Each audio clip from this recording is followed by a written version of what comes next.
사람들은 인생을 마치 여행으로, 특별히 배를 타고 항해하는 여행으로 이렇게 표현할 때가 있습니다. 근데 그래서 인생은 항해와 같다라고 이야기하는 것이죠. 근데 우리가 배를 타고 바다에 나가면 어떻습니까? 항상 거기에는 풍랑이라는 것이 있습니다. 풍랑이라고 하는 것은 적당히 불 때는, 우리의 적당히 일어날 때는 우리가 목적하는 곳을 잘 갈 수 있도록 도와주지만, 그것이 지나치고 도를 넘을 때는 우리의 생명을 위협하기도 합니다. 근데 문제는 이 풍랑이라고 하는 것이 우리 가운데 늘 존재하고 있다는 것입니다. 어느 누구도 우리가 볼 때, 사람을 볼 때 저 사람은 아무 걱정이 없을 거야, 저 사람은 무슨 염려가 있어, 그런 생각을 하면 부러워하기도 하지만은, 막상 그 사람의 삶을 찬찬히 들여다보면 그에게도 내가 겪는 풍랑이 있습니다. 왜냐하면 모든 인생은 다 하나님 앞에서 공평하기 때문이에요. 단지 내가 어려워요, 힘들어요, 내색을 안 하고 말을 안 할 뿐이에요. 어쨌든 중요한 것은 우리 가운데 늘 인생의 풍랑이 있는데, 그 풍랑 가운데 우리가 어떻게 그 풍랑을 잘 이겨나갈 것인가 라는 것을 하나님은 오늘 우리에게 주신 본문의 말씀을 통해서 말씀하십니다. 사실 우리가 지금 살아가고 있는 저와 여러분들도 많은 여러 종류의 풍랑을 겪고 있습니다. 뭐니 뭐니 해도 이란과 미국의 전쟁으로 인해서 경제적 어려움이 많이 있고, 또 생활의 불편함도 많이 있고, 또 미래에 대한 염려도 많이 있는 것이 사실입니다. 근데 그러한 인생의 풍랑 가운데서도 하나님은 우리에게, 오늘 우리에게 주신 말씀을 통해서 약속하고 계시는 것입니다. 오늘 본문의 말씀에 보면은 선장과 백부장은 출행을 하면 안 된다라는 사도 바울의 말에는 아랑곳하지 아니하고, 그들의 경험과 또 그들의 이익과 그들의 원하는 그러한 것으로 인하여서 배를 출항을 시킵니다. 선장과 백부장은 그들이 목적하는 것이 딱 맞은 거죠. 일개 재수에 지나지 않는 사도 바울이 말하는 것에 대하여 콧방구도 끼지 않았습니다. 너가 바다를 아냐? 너가 지금 이 중차대한 일을 아냐? 또 이 항해를 통해서 얻게 되는 경제적 이익을 아냐? 그러면서 바울의 말을 그냥 이런 지하에 거절해 버리는 것이죠. 그런데 그들의 어, 그들의 항로에서는 바울의 말과는 달리 그들이 바라고 기댔던 대로 순풍을 만나고 그 배는 잘 가고 있었습니다. 근데 그렇게 해서 목적지까지 도달했으면 얼마나 좋겠습니까? 지중해를 지나고 한 작은 섬을 지나갈 때 돌연듯 유라굴라라고 하는 그러한 광풍을 만나게 되는 것이죠. 이 유라굴라라고 하는 광풍, 요즘 말로 말하면 태풍을 만나서 결국 그들은 그 배에 실었던 모든 양식과 짐과 또 무역에 사용했던 모든 것들을 다 바다에 버리지 않을 수가 없었습니다. 심지어 배에 있는 도구들도 버리게 되었던 것입니다. 왜냐하면 배를 가볍게 해야만이 그 풍랑 가운데서도 배를 지킬 수 있고 그들의 생명을 지킬 수 있기 때문입니다. 그것이 광풍이 시작한 지 하루 이틀 지나고 결국 오늘 본문에는 며칠이 되었다고요? 열 나흘이 되었다. 14일이 된 것이죠. 14일 동안 그들은 해와 달과 별을 보지 못한 채 풍랑 가운데서 이리 치이고 저리 치면서 불안해하고 두려워하면서 그들은 지냈습니다. 그러던 어느 날 그들 앞에 그들은 이제 고물을 내리고 닻을 내리게 된 것이죠. 고물에서 닻을 내리게 된 것입니다. 배가 파산 지경에 이르게 되지만 그들은 어느 정도 좀 잔잔해진 그 상황 가운데서 그들은 닻을 내려서 그 배를 보호하고 또 그들이 살 길을 찾기 위해서 그랬습니다. 그래서 오늘 본문의 말씀에 보면은 29절에, 우리 29절 같이 읽겠습니다. 시작. 암초에 걸릴까 하여 고물로 단 넷을 내리고 날이 새기를 고대하니. 아멘. 자, 이제 그들이 닻을 내리고 그 광풍 가운데서 그들을 보호하려고 했던 것입니다. 자, 우리 이 배의 닷은 무엇을 의미하고 있습니까? 누구나 인생을 통해서 풍랑을 만나지만 이 인생의 닻을 잘 내려야만이 그들은 살 수가 있는 것입니다. 인생의 닻을 잘 내릴 때 우리는 목적하는 것을 이룰 수가 있는 것입니다. 그래서 오늘 우리에게 주신 이 본문의 말씀을 통해서 영적 닻을 내려라 라는 제목으로 함께 은혜를 나누기를 원합니다. 무엇보다도 우리는 희망의 닻을 내려야 합니다. 사도 바울이 타고 가던 배는 모두 276명의 사람들이 타고 있었습니다. 이 276명이 바다에서 죽을 수도 있고 또 로마에 잘 도착한들 해도 사도 바울은 죽을 수밖에 없는 그러한 위치에 있었습니다. 그런데 22절에서 25절에 보면은 살 길이 없다라고 생각하는 사람들에게, 절망하고 있는 사람들에게 사도 바울은 희망의 메시지를 전하고 있습니다. 안심하십시오. 어젯밤에 내가 속하여 있는 하나님의 사자가 여기 배에 탄 사람 중 한 사람도 생명의 손상을 받지 않을 것이라고 말했습니다. 여러분 안심하십시오 라고 사도 바울은 그 배에서 두려워하고 불안해하고 걱정하고 있는 수많은 사람들 275명에게 희망의 메시지를 전하게 되었던 것입니다. 이 희망은, 우리 크리스찬은 늘 희망 가운데서 살아가는 사람이에요. 예수 믿는 사람들이 죽겠다, 못 살겠다, 힘들다 라고 하는 것은 진정한 하나님의 사람의 모습이 아닙니다. 하나님의 사람들은 죽을 상황에 처해 있을지라도 살 길이 있는 거예요. 하나님의 사람들은 염려와 걱정하는 상황 가운데서도 염려와 걱정이 아니라 하나님이 주실 평강과 하나님이 주실 은혜를 선포하는 사람이에요. 안 된다고 말하는 사람들 가운데서도 하나님의 사람들은 하나님이 하신다고 말하는 사람들이에요. 다시 말하면 내 생각으로 말하는 것이 아니라 하나님의 약속의 말씀 때문에 우리는 희망을 말할 수가 있는 것입니다. 단테의 신곡이라고 하는 책에 보면은 지옥문에 관한 이야기가 나옵니다. 그 지옥문에 대한 이야기에 보면 어떤 이야기가 있냐면, 지옥문 앞에 여기에는 희망이 없다, 희망을 버리라 라고 써져 있습니다. 지옥이라는 곳에는 무엇이 없다고요? 희망이 없다는 것입니다. 그렇기 때문에 아무리 큰 희망을 가져도 지옥문 앞에서는 희망을 버리라는 것이죠. 그러나 우리에게 희망이 없을 때에는 우리가 지옥의 문에서 지옥의 삶을 살지만, 우리가 주님과 함께 살 때는, 주님의 약속의 말씀을 붙잡고 살 때는 우리는 희망의 삶을, 천국의 삶을 살게 되는 것입니다. 지옥의 삶을 살 것이냐 천국의 삶을 살 것이냐, 그것은 나의 선택에 달려 있는 거예요. 왜냐하면 내가 하나님의 약속의 말씀을 붙잡고 하나님의 약속의 말씀을 믿고 나가면 우리에게는 희망이 있고 소망이 있지만, 우리가 믿지 아니하고 우리가 의심하고 우리가 내 생각대로 살면 날마다 우리는 지옥의 삶을 살기 때문에 그렇습니다. 저는 성도님들에게 아파요, 힘들어요, 어려워요, 그럴 때마다 늘 그런 말씀을 드립니다. 그러세요. 하나님이 치유하실 거예요. 하나님이 도우실 거예요. 하나님이 일을 하실 거예요. 분명히 하나님 예배에 놓으셨어요. 새벽에 오셔서 기도하셔요. 기도하면 하나님께서 우리에게 희망을 보여주십니다. 기도하면 하나님께서 우리가 안 된다고 말하고 할 수 없다고 하는 것을 너가 하는 것이 아니라 내가 한다 라고 말씀하시면서 우리에게 희망을 주시는 거예요.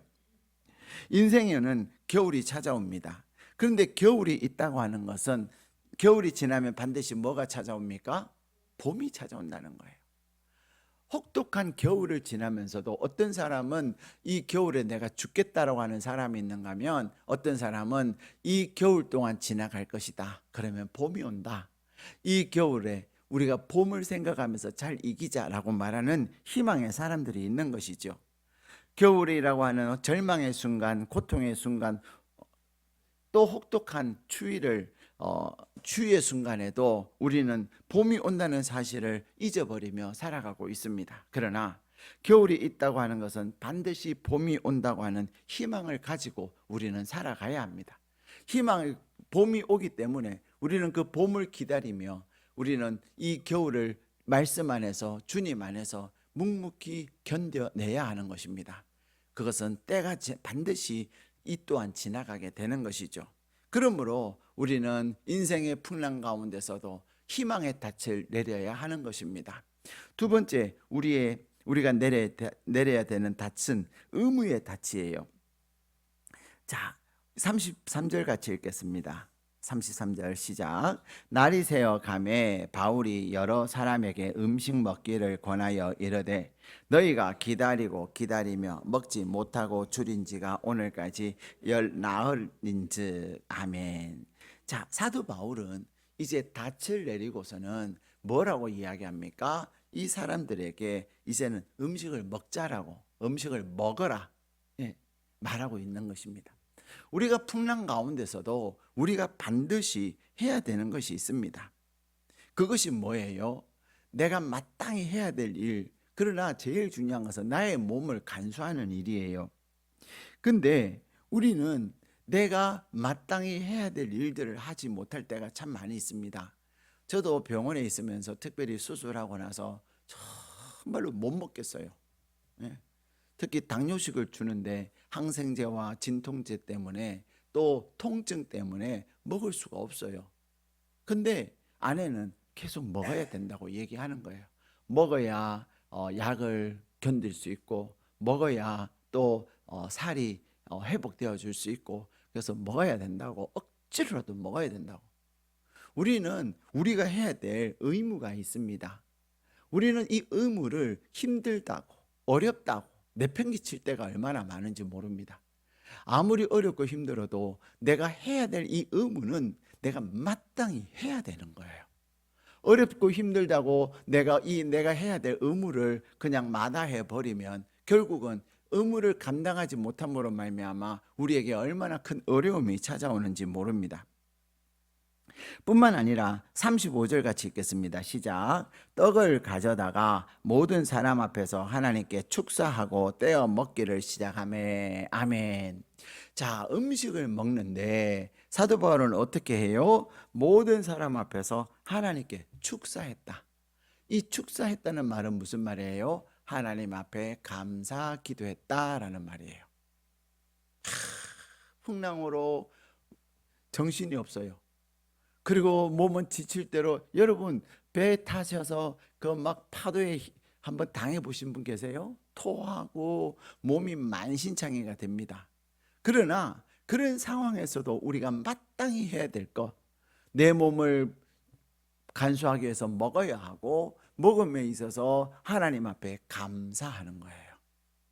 우리가 감사하지 못할 그런 풍랑의 상황 가운데서도 감사할 것을 찾으면 찾을 게 있을까요? 없을까요?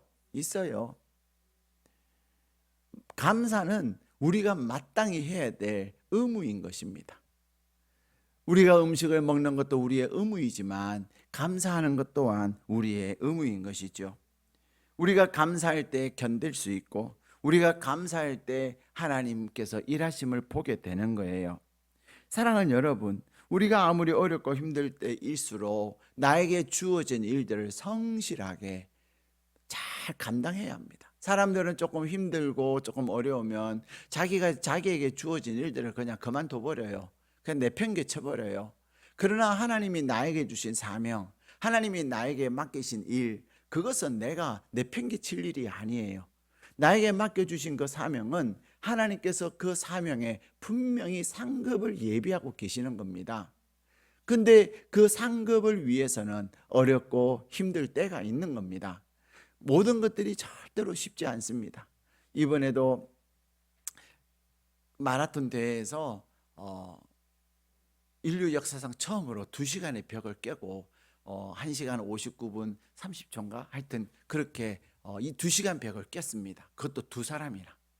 예. 근데 그들은 마라톤에서 우승하기 위해서, 그리고 그들의 우승도 목표이지만 또 무엇이 목표였을까요? 세계 기록을 세우는 것이 목표인 거죠. 그 훈련을 위해서 먹지 아니하고, 또 먹어도 어떻게 먹어요? 몸을 단련시키기 위해서 먹어야 될 것과 먹지 말아야 할 것을 철저하게 구별해서 먹습니다. 이 육상 하시는 분들을 보면은 이렇게 단백질만 먹어요. 그래서 이렇게 닭고기를 먹고 닭고기도 뭐만 먹어요? 예, 가슴살. 여러분 가슴살 맛있어요? 안 맛없어요? 진짜 맛없어요. 예. 근데 그 닭 가슴살을 먹으면서 훈련을 하는 것입니다. 먹고 싶은 거 먹지 않습니다.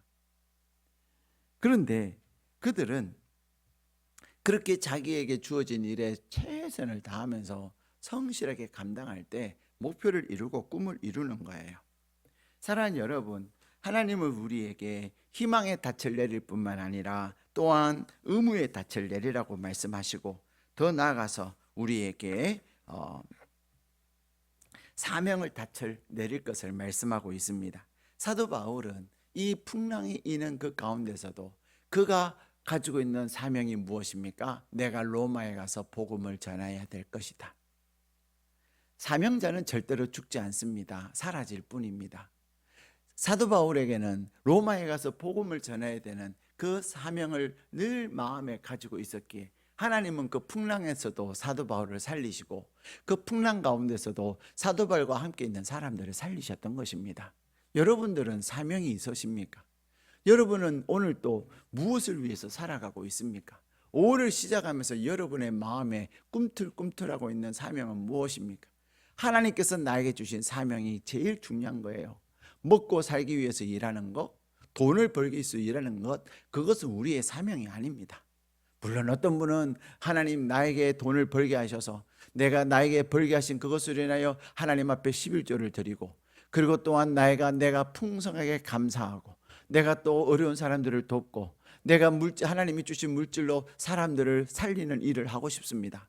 정말로 돈을 버는 목적이 내가 잘 먹고 잘 사고 풍족하는 것이 아니라 하나님께서 기뻐하시는 일을 위하는 것이면 돈 버는 것이 사명이지만 그러한 것이 아니라면 돈 버는 것보다 더 중요한 것은 하나님께서 나에게 맡겨주신 사명이에요.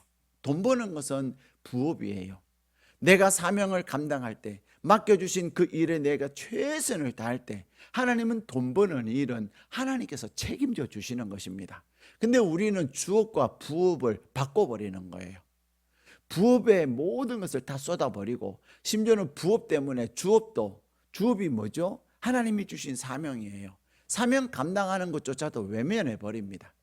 주업과 부업을 순서를 바꿔버리니까 우리는 우리의 삶에서 혼돈이 일어나는 거예요. 하나님은 오늘도 우리에게 말씀하십니다. 내가 너를 영원한 죄에서 구원한 이유가 뭔 줄 아느냐? 우리 하나님께서 이스라엘 백성들을 출애굽하게 하시고 애굽에서 구원하신 그 첫 번째 목적이 무엇이었습니까? 하나님을 예배하는 거예요. 하나님을 예배하는 것은 하나님의 구원의 은혜를 경험한 자들이 해야 될 최고의 의무인 것입니다. 하나님께서 예배를 통해서 우리에게 사명을 주시고 예배를 통해서 우리에게 은혜를 주시는 거예요. 사랑하는 여러분, 하나님은 이 풍랑 가운데서 희망의 닻을 내리고 의무의 닻을 내릴 뿐만 아니라 또한 사명의 닻을 내리기를 원하시는 거죠. 마지막 네 번째 닻은 무엇입니까? 하나님은 우리에게 기도의 닻을 내리기를 원하십니다. 오늘 닻을 내리고 날이 새기를 고대했다라고 말씀하고 있습니다. 닻을 내리고 날이 새기를 고대했다. 그들은 단순히 막연하게 기다리는 것이 아니에요. 기도는 무엇하면서 기다리는 것은 무엇하면서 기다리는 거예요? 기도하며 기다리는 거예요. 스펄전 목사님은 이런 이야기를 합니다. 불안은 내일의 슬픔을 없애주는 것이 아니라 오늘의 힘을 빼앗아 갈 뿐이다. 불안하고 염려하고 걱정하는 것은 뭐 하는 거라고요? 오늘의 내가 살아가야 될 힘을 빼앗아 가는 거라는 거예요. 그러나 기도는 내일의 문을 여는 열쇠가 되느니라. 예. 우리는 하루에도 몇 번씩 염려하고 근심하고 걱정합니까? 하루에 한 번 이상.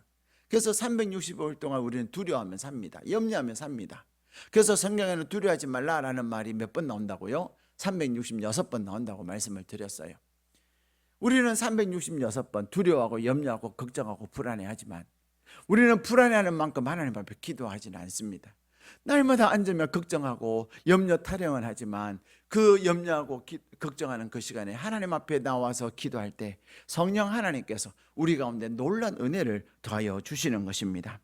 사랑하는 여러분, 하나님은 오늘 인생의 풍랑 가운데 있는 저와 여러분을 향하여서 우리가 영적 닻을 내릴 것을 말씀하십니다. 희망의 닻을 내리십시오. 다른 사람들은 안 된다고 말하고 큰일 났다고 말하지만 여러분들은 하나님의 약속의 말씀을 받은 여러분들은 하나님이 하실 거라고 걱정하지 말라고 희망의 말을 잘 될 거라고 희망의 말을 할 수 있기를 축복합니다. 더 나아가서 저와 여러분은 마땅히 내가 해야 될 의무를 감당할 수 있는 저희들 되기를 바랍니다. 어렵고 힘들다고 풍랑이 찾아왔다고 이거 안 해요 저거 안 해요 안 하는 거 제일 먼저 보면 전부 다 하나님의 일을 안 하는 거예요. 내가 마땅히 하나님 앞에서 내가 해야 될 의무를 잘 감당하는 거예요. 11조도 어려우면 안 하는 것이 아니라 11조를 안 하는 것은 도둑질하는 거예요. 하나님은 그것은 내 거라고 말씀하신 거죠. 그래서 믿음으로 하나님 앞에 11조를 드릴 때 어려워도 하나님은 그 모든 것을 책임지실까요? 안 지실까요? 지시는 거예요. 하나님은 보고 계시는 거예요. 너가 정말로 재정적으로 어려운데 내 것을 구별할 줄 아느냐 모르느냐, 너가 정말로 재정적으로 어려운데 너가 그래도 그 가운데서 감사할 줄 아느냐 모르느냐, 그것을 하나님이 보고 계시는 거예요. 내가 진정 살아계신 하나님이 내 인생의 또 내 가정의 재정의 주인인 것을 믿는다면 내가 하나님께서 말씀하신 하나님의 것을 도둑질하는 일을 하면 안 되는 거예요. 하나님께 믿음으로 그것을 감당할 때 하나님이 책임져 주시는 것을 경험하게 되는 것입니다. 그래서 어떤 사람들은 믿음으로 10의 2조도 하는 사람도 있습니다. 왜요? 내가 하나님 앞에 10의 2조를 할 때는 더 큰 것을 줄 것을 믿기 때문에 그런 것이죠. 우리가 의무의 닻을 내릴 뿐만 아니라 세 번째 무엇의 닻을 내려야 돼요? 사명의 닻. 여러분에게 하나님이 주신 사명이 무엇입니까? 하나님께서 2026년에 여러분에게 맡기신 사명이 무엇입니까? 내게 맡기신 그 사명을 감당하며 하나님께 상을 받기 위해서 내가 하나님 앞에 힘써 기도하고 그 사명을 감당하기 위해서 하나님 앞에 열심을 최선을 다할 때, 그래서 사명 감당하면서 하나님이 기뻐하시고 하나님이 영광 받으시도록 할 때에 하나님은 그 모든 것을 책임져 주시는 것입니다. 네 번째, 하나님께서는 우리에게 기도의 닻을 내리라 말씀하시는 거죠. 기다리는 것은 막연하게 기다리다 얼마나 답답해요, 그렇죠? 그냥 막연하게 기다릴 때는요 1분이 10분 같고요 1분이 1시간 같아요. 근데 기도하며 기다릴 때 10분이 1분 같은 거죠. 1시간이 5분 같은 거예요. 기도하는 가운데 하나님께서 약속하시고 기도하는 가운데 하나님께서 생각을 주시고 계시를 주시고 감동을 주셔서 내가 어렵고 힘든 풍랑 가운데서도 마땅히 해야 될 것들을 알게 하시는 거예요. 사랑하는 여러분, 우리가 많은 사람들이 어렵고 힘들다고 해서 정부에서 이렇게 고육과 지원금을 줄 만큼 어려운 상황 가운데서 살아가고 있습니다. 그러나 지금은 우리가 선거가 있기 때문에 아직도 모든 것이 괜찮은 것 같아요. 6월 3일 선거가 지나기 전까지 빨리 이 호르무즈 해협이 열려져야 되는데 호르무즈 해협이 열려지지 아니하면 이제는 보세요. 6월 3일이 지나면요 쓰레기 봉투 반드시 이제 한 장씩, 지금은 다시 10장씩 줘요, 안 줘요? 10장이 뭐예요? 20장도 주고요 30장도 줘요. 그래서 저는 미리 지금 교회 거 사다 놓고 있어요. 선거가 끝나고 나면 그때부터는 이제 달라지기 시작하는 거예요. 여러분 지금 막 쓰레기 봉투가 모자란다 그래서 한 장씩 주고 이러면은 국민들이 정부에 대해서 좋다 그러겠어요? 맞아요, 어려우니까 그렇게 해야죠. 감사함으로 견디겠어요? 불평하겠어요? 불평합니다. 예. 일본 배 한 척이 호르무즈 해협을 통과했다잖아요. 일본은 저러는데 우리는 뭐하냐고 이러면서. 그래서 정부는 선거를 위해서요 지금 얼마나 고군분투를 하고 있는지 몰라요. 그래서 쓰레기 봉투도 다시 얼마 전에 한 장씩 주다가 다시 이제 탁 원위치 시켰잖아요. 뭐가 있어서 하는 거 아니에요. 오직 선거를 위해서 하는 거예요. 그 다음에 모든 것들을 돈도 주지요, 지원금도 주지요. 그리고 또한 막 집값도 잡으려고 몸부림을 치지요. 하여튼 몸부림을 칩니다. 그러나 선거가 끝나기 전에 빨리 호르무즈 해협이 열려서 이제는 우리가 희망 가운데 가야 정부가 애쓰고 노력하는 것에도 아름다운 열매가 있을 텐데 우리는 기도해야 하는 것입니다. 사랑하는 여러분, 우리는 정말 어렵고 힘든 시대를 살아가고 있습니다. 그러나 하나님은 우리에게 희망의 닻을 내리고 우리에게 의무의 닻을 내릴 뿐만 아니라 사명의 닻과 기도의 닻을 내림으로 하나님께서 우리에게 주시는 은혜를 경험하게 하시는 줄로 믿습니다. 우리 함께 기도하시겠습니다.